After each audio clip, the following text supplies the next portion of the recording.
toy this time to be a little further and clearly seen by her. And you see here, the left hand is still, she doesn't know how to shift the head over to the right to free the weight of the left arm. So it slows her down, which is fine. Again, my goal is to provide for her the information and the reorganization that will make the movement easy. I'm not interested in her learning or trying to force her to do what she cannot do on her own. This is the first time she's on her knees and in her hands in her life. And of course the mother is very pleased. She can't do much with it yet. She doesn't know how to move from here, but she's able to maintain herself with that distance from the floor. And I'm trying to get her to feel the movement of rocking forward and backward. That means putting a little more weight on the feet, on the hands, and then a little bit more weight on the knees. And as you can see, she tried to propel herself one time, but she's not able to. And if you can see, she's starting to arch her lower back a little bit more, which is essential for her to learn to do, so she can pick up her head and pick up her chest and control the limbs that way. Here I'm adding to it. She has to use the lower back in order to come up a little bit and lean back on the hands. So both she gets to use the back and feel what it's like to bear weight on the hands very, very clearly. And then I use the right hand. That's the easy one for her, so she feels what it's like. And she anyway has inclination to do it there, and then to learn to feel the same thing on the other side. This is a month and 5 days later. This is lesson number 12. I've been working with Isabel quite intensely, and the mother reports that she waved with the left hand for the first time, and she pulled herself up to sitting for the first time. As you can see, she's picking herself up way off the floor quite easily, and uses not just the right but also the left hand to manipulate the music box, which she's completely fascinated with. So we integrate it a lot into the lesson. And as you can see, the arm still is not free in the shoulder joint. I actually find it surprising with Isabel the degree to which she has a controlled intentional movement with her left arm and with her legs, and despite the fact that she still has a very, very high tone. It's a lot less than it was. Here, as you can see, very delicately, I'm starting to roll, twist her from side to side, and she's allowing me to do it without falling like a board anymore. But when I go a little faster, she does get quite rigid and lifts the pelvis the way you see in the air. You see, the hips in the hip joint themselves are not moving properly. The spine and the pelvis are moving quite nicely. She's able to keep the head in the middle, which is essential for crawling, it's essential for walking. But the hip joints themselves are still very rigid, so the movement in the legs is still very limited, the voluntary movement in the legs. But here she can use it to see. She comes on the knees and on the elbows and rocks a little bit. She's not picking up the head higher because she's still unable to arch the back sufficiently. The chest is not mobile enough. But again, judging by the rate of learning and the degree of change that this little girl accomplished in just a month and a few days, I would expect her to continue learning even at a greater rate, because she can already do more. And I would look for her increased repertoire of voluntary movement to help her monitor and bring down the spasticity, not intentionally, but that's how it works. The more we can do something voluntarily in high quality, the less spasticity there is to the muscles associated with that movement, and in general throughout the whole body.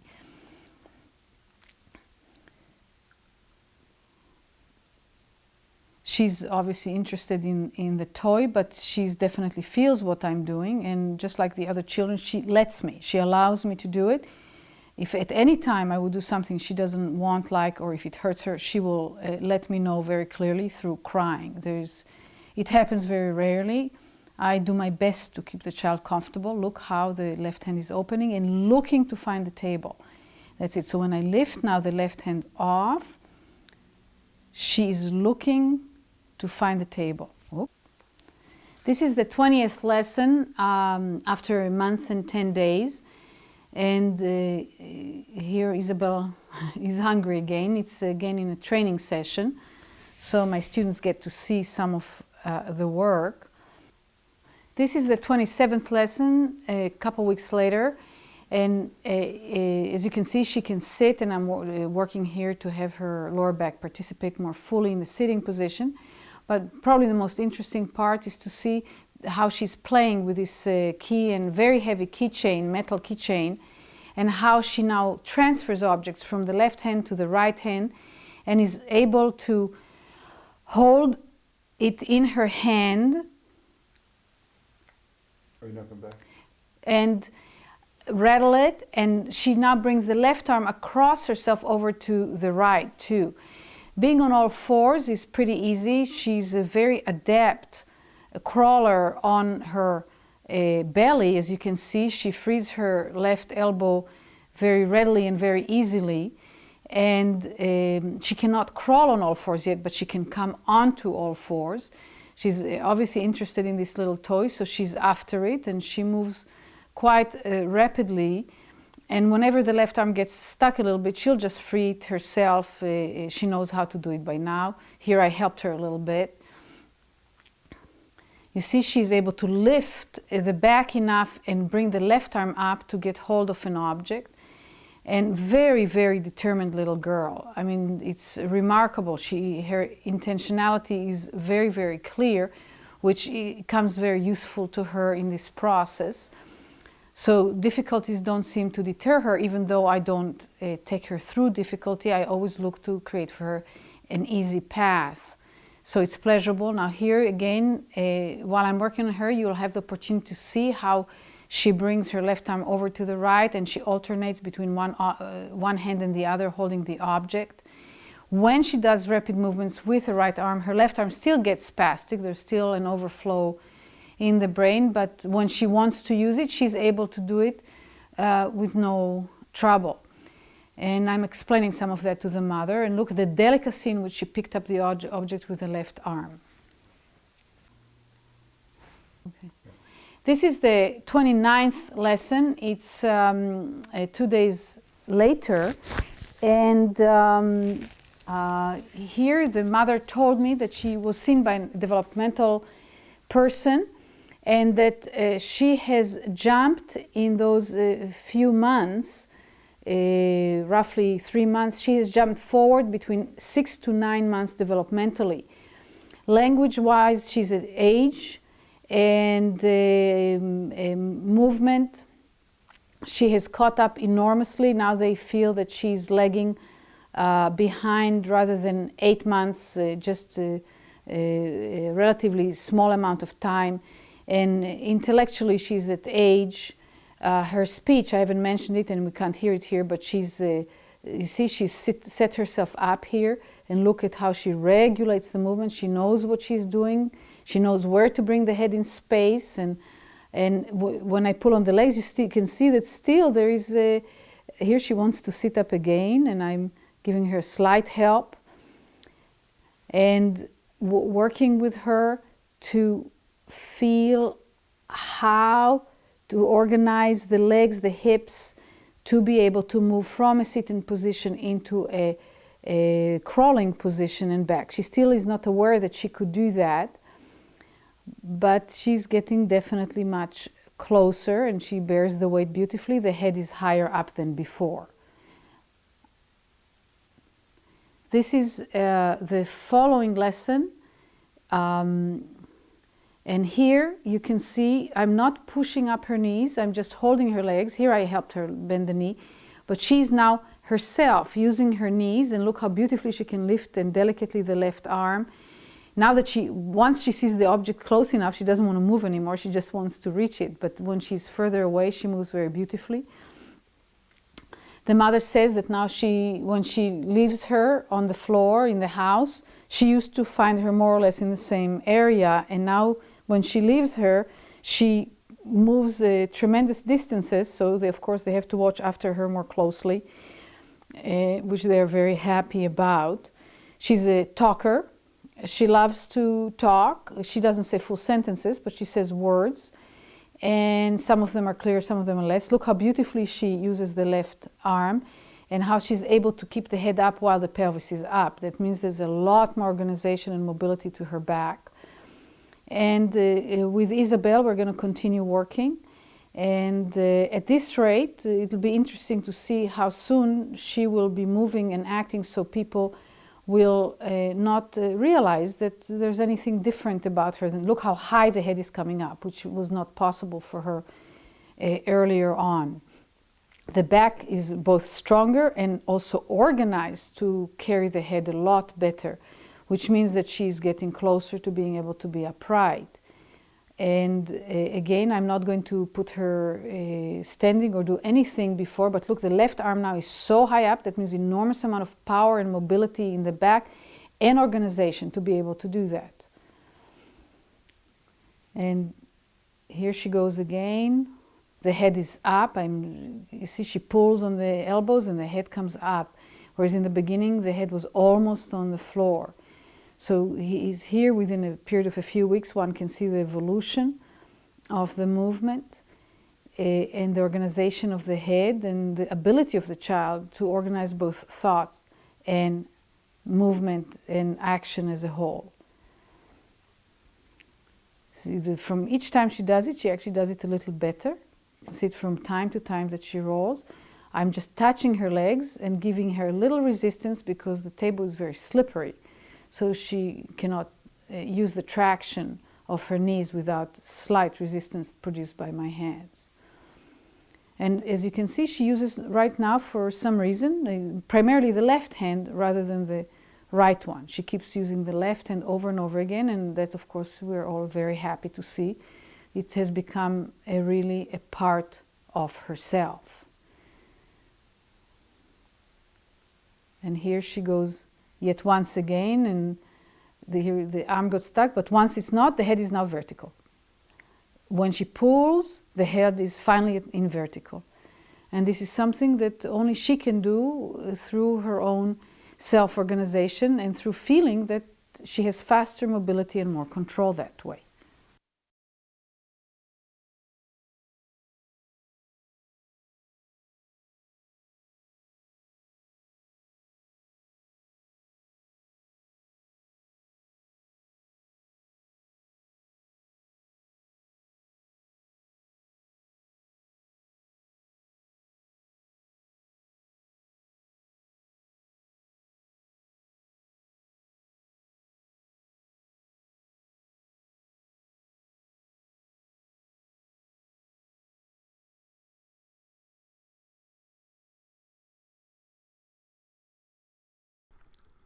This is Grace. She's 5 years old now, and I invite you to look at her for the next 30 seconds or 60 seconds and see if you can tell which of her hands or arms was affected at birth. What I'm doing here is working with her to ensure that her spine bends and twists and moves equally both ways, because one of the concerns when there is brachial plexus is the development of scoliosis because of unequal use of the arms and the back. She has become a strong, rambunctious girl. Here I'm asking her to roll on her back and keep watching and see what she does. She plays with toys, she does movements with her hands and her arms like a regular, normal child with regular, normal hands. And now you will hear a little bit of the lesson itself. Yup, yup. Now it's loud. You feel? Loud, loud, loud, loud, loud, loud. Both of them. You feel? Both of them. They're not loud. Well, now we're not doing it loud. Do you want it loud again? Yes? Lie flat on your back. Here we go. Now. Get ready here. Soft.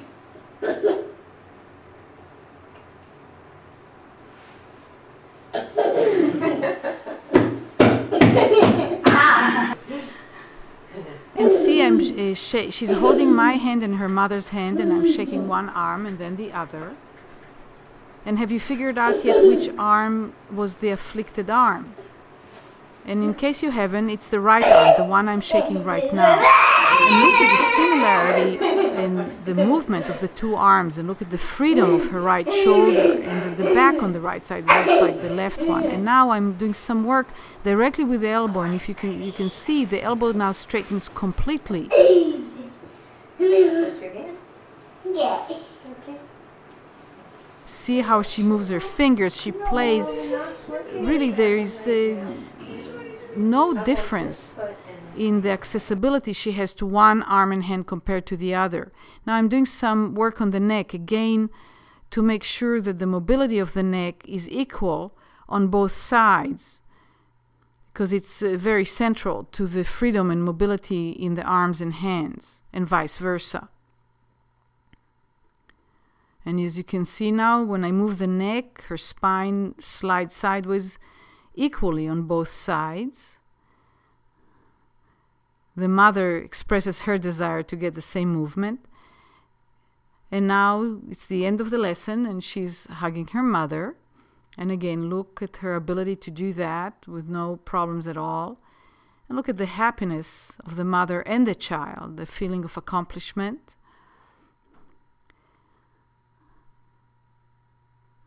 And now look at the right arm, right wrist, right hand. Look at the freedom, the relaxation in the wrist. Look how beautifully the fingers are organized. The arm is behind her hand, no concern. She interlaces the hands, both hands, with her mom.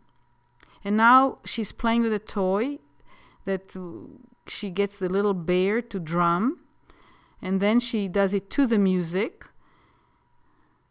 And again, if you watch, both hands are doing equal movement.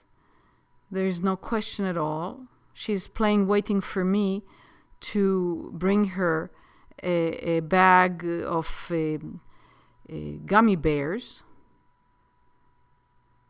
And now she's doing the movement just with the right hand. She's not even using the left. Now watch her open the packet with gummy bears. Look how she's using both hands. She's considering giving it to the mom, but then changes her mind. And look, she's figured out how to do it. And look how she's just holding it with one hand and eating with the other. Now, if you have any question left about the dexterity in her right hand and arm compared to her left hand and arm, just watch how she's going to tie her shoe.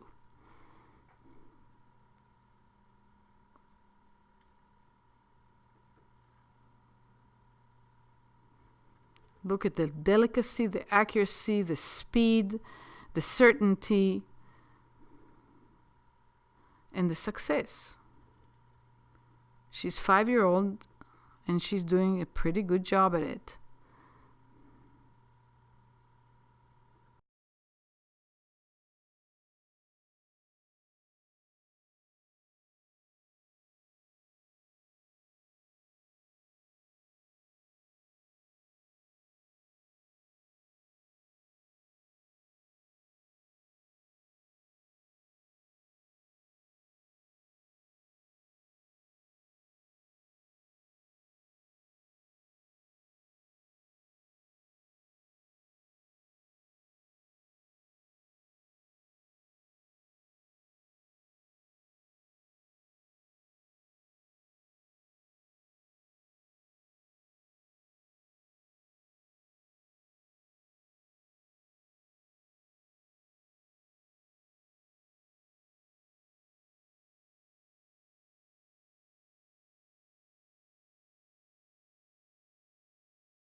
This is Isabel. She's 5 years old. Just recently, she came back from having surgery with Dr. Nuzzo in New York because of severe spasticity she had in her ankles. She was able to sit, crawl, stand on her knees. She's a talker, but couldn't stand up or walk due to that situation. Here, she's about 4 weeks past the surgery, and I am helping her learn how to gradually go down to the floor on one knee and then come up, with the idea that she will be able to come from the floor and hold on to her walker and stand up and walk. See how she's able to use her lower back, but not enough. In the next lesson, I'm focusing specifically on Isabel learning to get clearer about her lower back, to feel it clear and have more use of it and more control. Here I'm giving her a little hug, but in a minute I'll start working with her left arm, which was the arm that was more spastic from the beginning. And I think it's important to note that Isabel still has a fair degree of spasticity, but she has learned how to control her movements despite the spasticity.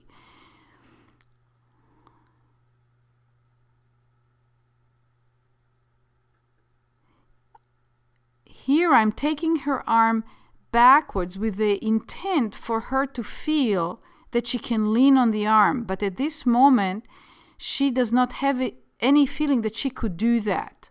She throws her head back. Now she brings it back up over her spine, but she still is not actually leaning on the arm. Now when I put the hand, she gets the feeling, but she does not sustain the arm there by herself. Same here, you can see some progression in just a few seconds.